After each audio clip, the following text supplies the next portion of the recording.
متابعي قناة جيك فيزا، أهلا وسهلا بكم في هذا الفيديو الجديد. في هذا الفيديو غادي نشوفوا جديد مواعيد فيزا شنغن بمركز بالاس تطوان لهذا اليوم السبت 27/4/2024. الجديد كما كتلاحظوا هو اللي كتشوفوا على الشاشة، هما فاتحين لو 2 et le 3 ماي و29 و30 ابريل، 29 30 ابريل، 2 و3 ماي. هاد الواحد يوم عطلة فاتح ماي ما تيخدموش، هو يوم عطلة كما كتشوفوا هنا امباساد جور فيغي، عيد الشغل. فاتحين فقط 4 ايام، هادشي اللي تيبان ليا انايا.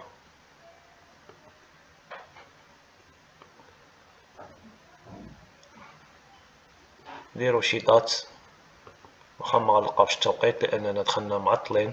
هذا راه في الكاتيجوري نورمال، ماشي بريميوم ولا بروميي تايم. سي نورمال غنلقاو التوقيت مكاينش، واخا مافيشيلنا لي دات هنا بالخضر لاننا ما دخلناش في الوقت المناسب اللي هو 10 ديال الصباح. دابا 11 و27 دقيقة، مرات ساعة و27 دقيقة. حنا الغرض ديالنا في هذا الفيديو هو نخبروا المتابعين ديالنا بصفة عامة والمتابعين ديالي بصفة خاصة فين واصلين المواعيد بمدينة تطوان بمركز بالاس تطوان. كما كتلاحظوا هنا كونسيلا تطوان فيزا شنغن فيزا كاتيجوري نورمال.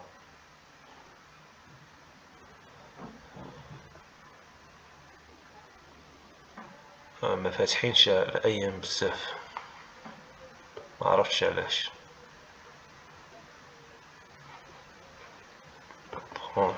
شوفوا شيء فوالا لا خد دير اكتياليزي غادي يرجعك للوراء، وحنا فقط كنسجلوا هذا الفيديو غير باش نبينو فين واصلين.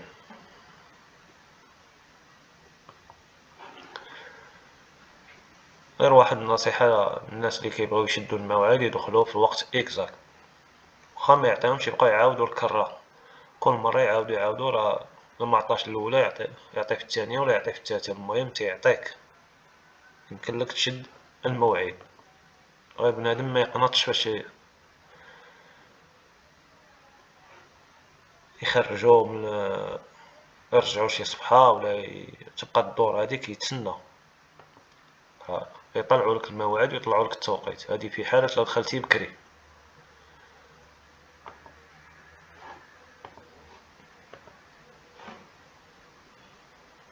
ليسونسيال هو كما كتشوفوا هاد المواعيد فين واصلين. دمتم بخير، والى اللقاء في فيديو اخر. الناس اللي مازال ما اشتركوش في القناة يشتركوا فضلا وليس امرا باش نزيدو نطوروا هاد القناة ونقدم لكم المزيد من المعلومات فيما يخص السياحة والسفر ومواعيد فيزا شنغن. بالتوفيق للجميع، دمتم بخير، وإلى اللقاء في فيديو آخر، والسلام عليكم ورحمة الله وبركاته.